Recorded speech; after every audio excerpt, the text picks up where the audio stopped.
ಎಲ್ಲರಿಗೂ ನಮಸ್ಕಾರ ಸ್ನೇಹಿತರೆ. ಇಂಟರ್ನ್ಯಾಷನಲ್ ಕ್ರಿಕೆಟ್ ನಲ್ಲಿ ಅತಿ ಹೆಚ್ಚು ರನ್ ಇನ್ನು ಕುಮಾರ್ ಸಂಗಕ್ಕರ ದಾಖಲೆ ಮುರಿದು 2ನೇ ಸ್ಥಾನಕ್ಕೇರಿದ ವಿರಾಟ್ ಕೊಹ್ಲಿ. ಹೌದು ಸ್ನೇಹಿತರ, ಈ ವಿಡಿಯೋದ ಫುಲ್ ಮಾಹಿತಿಯನ್ನು ತಿಳ್ಕೊಂಬರೋಣ ಬನ್ನಿ. ಅದಕ್ಕಿಂತ ಮುಂಚೆ ನೀವೇನಾದ್ರೂ ವಿರಾಟ್ ಕೊಹ್ಲಿ ಅಪ್ಪಟ ಅಭಿಮಾನಿಯಾಗಿದ್ದಲ್ಲಿ ಈ ವಿಡಿಯೋಗೆ ಒಂದು ಲೈಕ್ ಕೊಟ್ಟು ನಮ್ಮ ಚಾನಲ್ ಅನ್ನ ಸಬ್ಸ್ಕ್ರೈಬ್ ಮಾಡ್ಕೊಳ್ಳಿ. ಹಾಗೆ ಬೆಲ್ ಐಕನ್ ಅನ್ನ ಆಲ್ ಇಟ್ಕೊಳ್ಳೋದು ಮರಿಬೇಡಿ.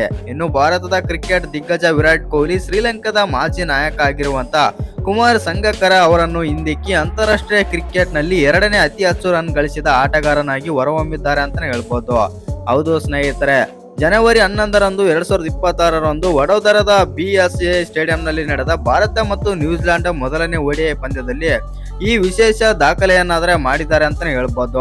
ಇನ್ನು ಈ ಪಂದ್ಯದಲ್ಲಿ ನ್ಯೂಜಿಲೆಂಡ್ ನೀಡಿದ 301 ರನ್ಗಳ ಗುರಿಯನ್ನು ಬೆನ್ನಟ್ಟುವಾಗ ವಿರಾಟ್ ಕೊಹ್ಲಿಗೆ ಸಂಗಕ್ಕರ ಅವರ 28,016 ರನ್ಗಳನ್ನು ಮೀರಲು 42 ರನ್ಗಳ ಅಗತ್ಯವಿತ್ತು. 19ನೇ ಓವರ್ನಲ್ಲಿ ವಿರಾಟ್ ಕೊಹ್ಲಿ ಈ ಗಡಿ ದಾಟಿ ಅಂತಾರಾಷ್ಟ್ರೀಯ ಕ್ರಿಕೆಟ್ ನಲ್ಲಿ ಅತಿ ಹೆಚ್ಚು ರನ್ ಸಿಡಿಸಿದ 2ನೇ ಆಟಗಾರ ಎಂಬ ದಾಖಲೆಯನ್ನಾದರೆ ಬರೆದಿದ್ದಾರೆ.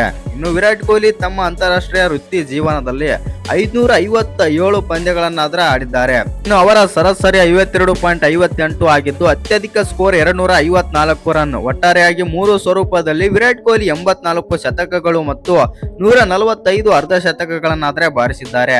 ಈ ಸಾಧನೆಯೊಂದಿಗೆ ವಿರಾಟ್ ಕೊಹ್ಲಿ ಅಂತಾರಾಷ್ಟ್ರೀಯ ಕ್ರಿಕೆಟ್ ನಲ್ಲಿ ಸಚಿನ್ ತೆಂಡೂಲ್ಕರ್ ಅವರ ನಂತರ 2ನೇ ಸ್ಥಾನಕ್ಕೆ ಏರಿದ್ದಾರೆ.